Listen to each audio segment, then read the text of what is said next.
Merry Christmas. Silence has become something that is very hard to obtain.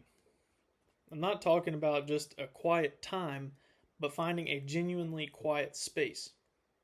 In our house, the AC's running, cell phones buzzing, dishwasher running, air purifiers, bottle sterilizers, TV, kids' toys.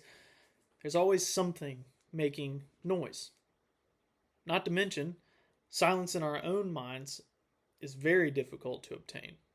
We're constantly thinking about the tasks we still have to accomplish, the dreams we put on the shelf, more tasks that we still have to accomplish, and plenty more distractions. Silence not only draws us into God's presence, but it also ushers us into obedience. All of the characters of the Nativity we've discussed so far have acted in some type of obedience, but today I want to talk about Zechariah. Zechariah and his wife, Elizabeth, were up in years when they were told that they would give birth to John the Baptist. Zechariah didn't believe this because of their age, and because of his lack of faith, lost his ability to speak. In Luke chapter 1, verses 8 through 17 are the visit from an angel that they'll have this baby. And verse 18 says, Zechariah asked the angel, "How can I be sure of this? I am an old man, and my wife is well along in years." The angel said to him, "I am Gabriel.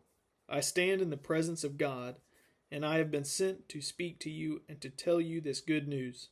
And now you will be silent and not able to speak until the day this happens, because you did not believe my words, which will come true at their appointed time." It wasn't until Zechariah's obedience, through his silence, that he was able to get his voice back.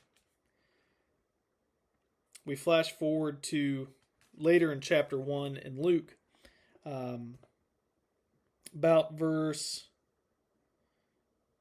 62. They're talking about the name that they're supposed to name this baby, John.